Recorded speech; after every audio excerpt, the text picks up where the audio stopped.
is operant conditioning.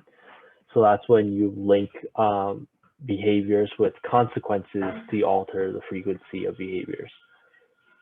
So it's related to behaviorism, which is the theory that all behaviors are conditioned. So this is a concept that all the behaviors that we exhibit right now is something that we learn throughout our lifetime. So there are a few different ways to alter the frequency of the behaviors. So the first one is reinforcement. So that's when you're actively trying to increase the likelihood that you or someone else will perform this behavior.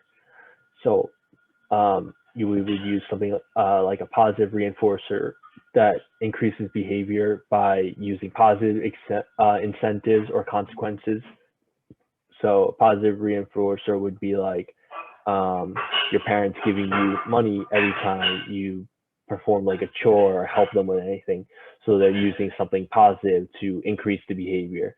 So they're trying to use the money to get you to perform more chores and help out more around the house. While a negative reinforcer also increases behavior, but it's by removing something bad.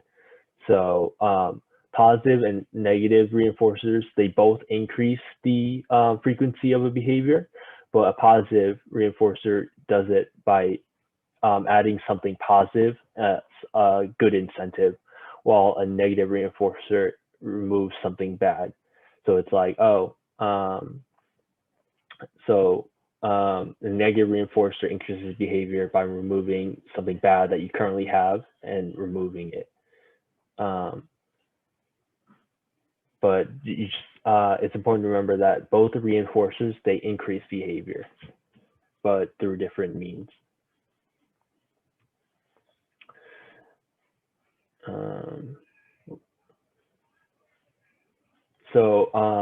A negative reinforcer would be sort of escape learning, where the role of behavior is to reduce existing unpleasantness.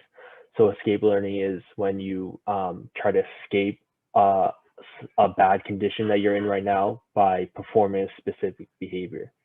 While avoidance learning is like in the thing avoiding. So you're avoiding you're trying to prevent some pre-existing unpleasantness. So you're trying to avoid a bad consequence. So escape learning is you already have the bad consequence right now and you're trying to reduce it or eliminate it. While avoidance learning is you're not currently in that bad condition, but you're trying to avoid being in that bad condition. And then the reinforcers can be split up into different kinds. So primary reinforcer. So that would be any like biological stimulus that we naturally respond to. So we don't need to learn. It's just something that's like reflexive and physiological. So some examples of that would be like food, drink, and pleasure.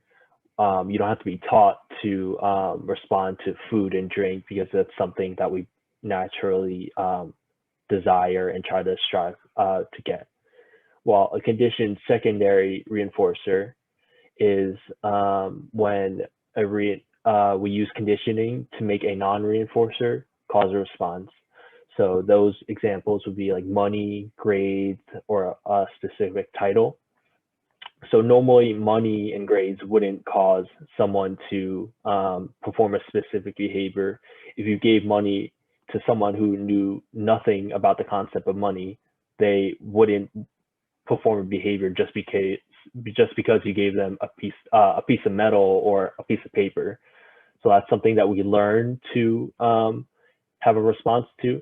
So because everyone here, we learned that money is valuable, grades are valuable. We're trying to work hard. So we would work hard for money and we would work hard for grades because we learned that those are important in life. But someone who has no concept of money or grades would not work just because we tell them that they're going to get a lot of money or a lot of grades. So that's something we learned. It's something conditioned, while primary reinforcer is just something that naturally humans and animals respond to. So that would be like the basic biological needs that we have. And then the other part of operant conditioning is punishment. So that's when we use conditioning to decrease the behavior.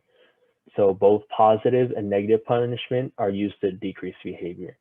So positive punishment, we add something unpleasant to reduce the behavior. The specific behavior that we want to reduce, we'll try to decrease it by adding something bad. So adding so we can discourage like bad behavior in school by threatening them with detention. So it would be a positive punishment. We're trying to decrease this bad behavior by adding detention and staying after school and other stuff like that to help decrease it.